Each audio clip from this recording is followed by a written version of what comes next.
बड़ी खबर आपको बता दें कि सवालों के घेरों में आ गई है एक्टिविस्ट तीस्ता सीतलवाड़। ये नाम काफी चर्चाओं में आया था। 2002 के गुजरात दंगों के बाद नरेंद्र मोदी को बदनाम करने की साजिश रचने के अब इन पर आरोप लगे हैं। तीस्ता सीतलवाड़ पर सोनिया गांधी के सचिव रहे अहमद पटेल से पैसा लेने के आरोप लगे गए। और इससे पहले एक बड़ी खबर आपको यह बता दें कि आज एनडीए की तरफ से, बीजेपी की तरफ से एक महत्वपूर्ण फैसला लिया गया है। उपराष्ट्रपति पद का उम्मीदवार कौन होगा, ये फैसला ले लिया गया है। एनडीए के उपराष्ट्रपति पद का उम्मीदवार कौन होगा, ये तस्वीर साफ हो गई है। जगदीप धनखड़ एनडीए के उपराष्ट्रपति पद के उम्मीदवार होंगे और पश्चिम बंगाल के राज्यपाल जगदीप धनखड़ के नाम के तौर पर अब स्पष्ट हो चुका है कि एनडीए के उपराष्ट्रपति पद के लिए उम्मीदवार कौन होंगे। आपको बता दें कि महत्वपूर्ण आज बैठक हुई और उसमें निर्णय लिया गया कि एनडीए के उपराष्ट्रपति उम्मीदवार जगदीप धनखड़ होंगे, पश्चिम बंगाल के राज्यपाल हैं।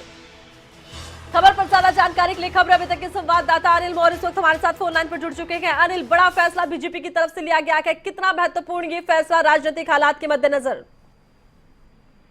देखिए, बिल्कुल बड़ा फैसला है। बीजेपी संसदीय दल की बैठक में फैसला ले लिया गया है कि एनडीए की तरफ से उपराष्ट्रपति पद के उम्मीदवार जगदीप धनखड़ होंगे। जगदीप धनखड़ जो फिलहाल पश्चिम बंगाल के राज्यपाल है, और आज शाम को जैसे ही जगदीप धनखड़ की तरफ से प्रधानमंत्री नरेंद्र मोदी से मुलाकात की गई थी, उसके बाद से कयास लगने शुरू हो गए थे कि जब जगदीप धनखड़ ने प्रधानमंत्री से मुलाकात की है तो उनको उपराष्ट्रपति पद का उम्मीदवार बनाया जा सकता है। और अब बाकायदा बीजेपी की तरफ से घोषणा कर दी गई है। बीजेपी संसदीय दल की बैठक में उनके नाम पर मोहर लग गई और कहीं ना कहीं एक चौंकाने वाला नाम, क्योंकि पहले उनके नाम की ज्यादा चर्चाएं नहीं थी। आज से पहले कई नाम चर्चाओं में चल रहे थे, लेकिन बीजेपी ने हमेशा की तरह एक बार फिर चौंकाने वाला फैसला लिया। और जगदीप धनखड़ के बारे में आपको बता दूं, देखिए, जगदीप धनखड़ राजस्थान के नेता रहे हैं, पेशे से वो वकील रहे हैं।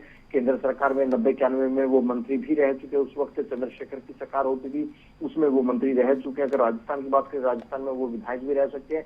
पेशे से वो एक नामी गिरामी वकील रहे हैं। वो कहीं ना कहीं उनको पिछले दिनों कई साल पहले पश्चिम बंगाल का गवर्नर बनाया गया था। कहीं ना कहीं एक तजुर्बेकार अनुभवी व्यक्ति है और कहीं ना कहीं भविष्य के, क्योंकि राजस्थान में चुनाव भी होने हैं, वो भी एक मद्देनजर ख्याल यहाँ पे रखा गया है। इसके अलावा जाट समुदाय से वो आते हैं, तो कहीं ना कहीं कई समीकरणों को यहाँ पर साधने की कोशिश की है। क्योंकि बात करें जाट या सिख की बात करें, पंजाब की बात करें, हरियाणा की बात करें, वेस्ट यूपी की बात करें, राजस्थान की बात करें, इन कई राज्यों में कहना कि जाट समुदाय के लोग हैं। तो ऐसे में कहना कहीं जाट समुदाय में एक बड़ा मैसेज देने के लिए, खासतौर से किसान वर्ग में बड़ा मैसेज देने के लिए, क्योंकि अगर बात करें जगदीप धनखड़ की बात करें, किसान परिवार से आते हैं। पिछले दिनों किसान आंदोलन भी हुआ, कहीं ना कहीं किसान समाज में भी एक बड़ा मैसेज देने के लिए जगदीप धनखड़ के नाम का चयन यहाँ पे किया गया। और आंकड़ों की अगर बात करें, एनडीए के आंकड़ों की बात करें, आंकड़ों के लिहाज से कहना कि जगदीप धनखड़ के फेवर में फिलहाल आंकड़े लग रहे हैं। और कहना कि जो उम्मीदवारी का फैसला यहाँ पे बीजेपी संसदीय दल की बैठक में लिया गया, बड़ा फैसला यहाँ पे लिया गया है। जो वेस्ट बंगाल के गवर्नर है जगदीप धनखड़, वो एनडीए के उपराष्ट्रपति पद के उम्मीदवार होंगे। अनिल, इससे पहले चर्चाएं इस बात को लेकर भी थी कि अल्पसंख्यक समुदाय से भी उपराष्ट्रपति पद के उम्मीदवार हो सकते हैं, और फिर अचानक से ये नाम सामने आएगा जगदीप धनखड़ का। कई सारे राजनीतिक समीकरण थे, क्या उन सबको साध लिया गया है? देखिए, बीजेपी की तरफ से जो भी फैसले लिए जाते हैं, कई राजनीतिक समीकरणों को साधने की कोशिश की जाती है। द्रौपदी मुर्मू के जरिए कहना कि पूरे के पूरे आदिवासी समाज को, महिलाओं को साधने की कोशिश की। और जगदीप धनखड़ की बात करें, क्योंकि मैंने आपको बताया कि वो जाट समुदाय से आते हैं, किसान वर्ग से वो आते हैं, उनका परिवार किसान रहा है, खुद बड़े वकील रहे हैं, केंद्र में मंत्री भी रह चुके हैं, विधायक भी रह चुके हैं, तजुर्बेकार व्यक्ति। और कहना कि इनको उम्मीदवार बनाकर बीजेपी जो नॉर्थ के कई राज्य है, बात करें हरियाणा की बात करें, वेस्ट यूपी की बात करें, राजस्थान की बात करें, पंजाब की बात करें, इन राज्यों को कहीं ना कहीं यहाँ पर साधने की कोशिश की। और कहीं ना कहीं बीजेपी की तरफ से एक बड़ा फैसला यहाँ पे लिया गया, चौंकाने वाला फैसला यहाँ पे लिया गया। और जाट वर्ग से संबंध रखते जगदीप धनखड़ खुद बड़े वकील ये रहे हैं, वकालत में इनका बड़ा नाम रहा है, खुद केंद्र में मंत्री रह चुके, चंद्रशेखर सरकार में विधायक रह चुके, तो उनका हर वर्ग का इनका अनुभव है। और कहीं ना कहीं बीजेपी की तरफ से जो फैसला लिया गया, भविष्य की सियासत, खासतौर से राजस्थान को खासतौर से यहाँ पर फोकस किया है, क्योंकि राजस्थान से खुद आते हैं, तो कहना कि कई राज्यों को साधने की यहाँ पर कोशिश बीजेपी की तरफ से की गई है। चलिए, बहुत बहुत शुक्रिया अनिल, तमाम जानकारी आपने दर्शकों तक पहुंचाई है। जगदीप धनखड़ वर्तमान में पश्चिम बंगाल के राज्यपाल हैं। इससे पहले राजस्थान की राजनीति में सक्रिय हुआ करते थे। एक लंबा राजनीतिक करियर इनका रहा है। पूर्व केंद्रीय मंत्री और सुप्रीम कोर्ट के प्रतिष्ठित वकील भी रखे गए। खबरें अभी तक के आउटपुट हेड कमल कौशिक हमारे साथ फोन लाइन पर जुड़ चुके हैं। कमल, बीजेपी का ये फैसला राजनीतिक तौर पर कितना कारगर नजर आता है? देखिए आरती, जगदीप धनखड़ का नाम सामने लाना और उपराष्ट्रपति पद के लिए उम्मीदवार बनाना ये बताता है कि हर समीकरण साधने का प्रयास बीजेपी हमेशा से करती है। एक आदिवासी नेता को पहले राष्ट्रपति पद का उम्मीदवार बना देना, उसके बाद जगदीप धनखड़ जैसे बड़े नेता, ये कहा जा सकता है एक बड़े वकील के तौर पर ये पहचान अपनी रखते हैं, विधायक तक रहे, सांसद रहे, एक बार केंद्रीय मंत्री बनने का इनको मौका मिला। उसके बाद उनका राजनीतिक सफर इतना बड़ा हो गया और बीजेपी में अपनी पैच उन्होंने बनाई है। और उसके बाद हमेशा जो गुड बुक थी प्रधानमंत्री की 2014 के बाद, वो गुड बुक में हमेशा इनका नाम लिखा हुआ था और यही वजह था कि पश्चिम बंगाल का इनको राज्यपाल बनाया गया। आप जानते हैं कि कैसे ठनी रहती है केंद्र सरकार की और पश्चिम बंगाल सरकार की। इनके जो बयान सामने आते थे एक कठोर नेता के तौर पर, और जो सख्त फैसले ले सकता है नेता, उस तरह से इनकी छवि थी। और जगदीप धनखड़ के नाम पर मोहर लगा देना ये बताता है कि इनकी जो भी छवि थी, बेदाग छवि और दूसरा जो सख्त एक नेता के तौर पर छवि, ये दोनों उनके काम आई है। तो हर तरह का अनुभव, जैसे कि अनिल बता रहे थे, ये अनुभव उनके पास, एक्सपीरियंस है उनके पास। और उपराष्ट्रपति जैसा बड़ा पद, संवैधानिक पद, एक राज्यपाल का भी पद इन्होंने संभाला, उसमें भी बखूबी अपनी जिम्मेदारी निभाई, भूमिका निभाई अच्छी। और उसके बाद अब इस संवैधानिक पद के लिए उनको चुनना ये बताता है कि बीजेपी हर तरह से, हर समीकरण को देखती है, हर तरह से सोचती है और उसके बाद इस तरह से नाम सामने रखती है देश के भी और दूसरे विरोधी पार्टियों के सामने भी। और इसलिए जगदीप धनखड़ का नाम चुना गया।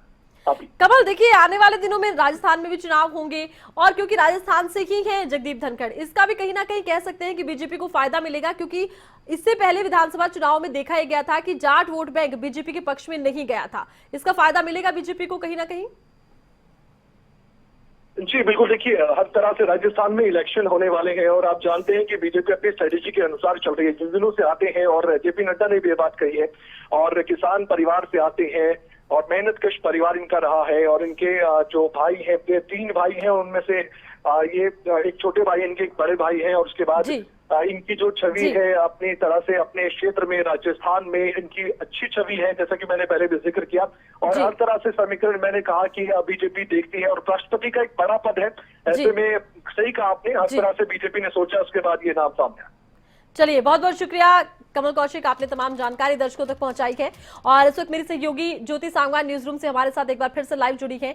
ज्योति, बीजेपी की तरफ से ये बड़ा फैसला लिया गया है और इस बड़े और महत्वपूर्ण फैसले के मायने क्या निकलकर सामने आते हैं? बिल्कुल, एनडीए की ओर से बड़ा फैसला लिया गया है आरती, और मायने तो देखिए जाट समुदाय में एक पैठ बढ़ाने का प्रयास भी होगा और इसका सीधा असर राजस्थान इलेक्शन में भी नजर आएगा। केवल इससे पहले भी मैंने बात की, केवल राजस्थान नहीं, पश्चिमी यूपी में भी, हरियाणा में भी इसका साफ तौर पर असर दिखेगा। चूंकि द्रौपदी मुर्मू को देखिए राष्ट्रपति पद के लिए उम्मीदवार चुना गया, आदिवासी समुदाय में इसका अच्छा असर होगा ही माना गया था आगामी चुनाव में। अब जाट समुदाय में अच्छे असर के तौर पर देखा जा सकता है, क्योंकि एक दबंग नेता के तौर पर पहचान रखते हैं और दबंग नेता के अलावा जाट समुदाय की लड़ाई भी लड़ते आए हैं। ओबीसी मोर्चे में ओबीसी समुदाय में दरअसल शामिल करवाया जाए जाट समुदाय को, इसके लिए प्रयास भी किए गए थे। तो जगदीप धनखड़ को चुना गया है, एक बेहतरीन नेता इस लिहाज से भी रहे हैं, जैसा कि जेपी नड्डा बता रहे थे, आईआईटी में चयन हुआ, एनडीए में हुआ, आईएएस में चयन हुआ, लेकिन सुप्रीम कोर्ट तक की वकालत इनकी ओर से की गई है। जनता दल से राजनीति की शुरुआत की गई थी, हालांकि 1991 में इन्हें टिकट नहीं मिला तो कांग्रेस में भी जरूर गए थे, 2003 में एक बार फिर से घर वापसी हो गई थी।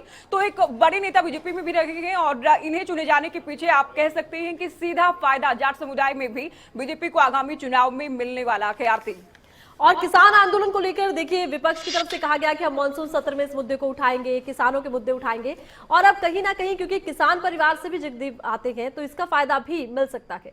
बिल्कुल, किसान पुत्र के तौर पर इनकी पहचान बताई गई कि किसान के बेटे हैं, किसान परिवार से आते हैं और बड़ा फायदा बीजेपी को मिलने वाला है। क्योंकि आप केवल हरियाणा की ही बात करें तो हरियाणा में भी बार बार विरोधी ये कहते हैं कि बीजेपी नॉन जाट की राजनीति करती है, हालांकि आंकड़े इस बात की गवाही नहीं देते हैं। पार्टी प्रदेश अध्यक्ष जाट समुदाय से आते हैं, डिप्टी सीएम जाट समुदाय से आते हैं, सबसे अधिक मंत्री भी जाट समुदाय से हरियाणा में है। तो हरियाणा में भी इसका असर दिखेगा, राजस्थान में तो इसका साफ तौर पर बड़ा असर दिखेगा, क्योंकि किसान परिवार से आते हैं, किसान परिवार के अलावा जाट समुदाय से आते हैं जो कि किसानी, खेती, कृषि ही करते हैं, तो वहां भी फायदा मिलने वाला है। हालांकि किसान आंदोलन का बहुत भारी नुकसान बीजेपी को कहीं नहीं उठाना पड़ा, लेकिन अब फायदा जरूर मिलने वाला है जगदीप धनखड़ के तौर पर, क्योंकि एक दबंग नेता के तौर पर पहचान रखते हैं। आपको याद होगा कि जब ममता बनर्जी मुख्यमंत्री बनी, शपथ उनकी ओर से ली गई, तब भी ठन गई थी इनकी ममता बनर्जी के साथ, तो अब इनके नाम को सामने लाया गया है। हालांकि चर्चा में बहुत सारे नाम थे, क्या अल्पसंख्यक समुदाय से कोई नेता आ सकता है, इस बात की भी लगातार चर्चा थी, लेकिन आज जैसे ही धनखड़ पीएम से मुलाकात करते हैं उसके बाद तस्वीर लगभग क्लियर हो गई थी, जिसकी घोषणा कर दी गई जेपी नड्डा की ओर से। आरती, बिल्कुल,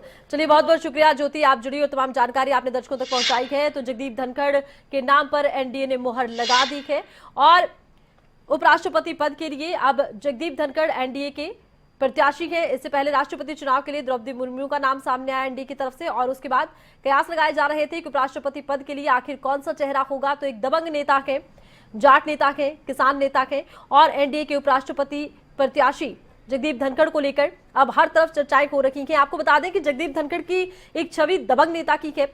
वो पश्चिम बंगाल में राज्यपाल के तौर पर काम करते रहे। इस दौरान उनकी कई बार ठन गई। राजनीतिक तौर पर उन्होंने कभी भी कह सकते हैं कि झुकने का काम नहीं किया है। हमेशा वो अपनी बात को मजबूती से रखते हैं और इसका फायदा बीजेपी को मिल सकता है आने वाले लोकसभा चुनाव में भी और आने वाले विधानसभा चुनाव में भी।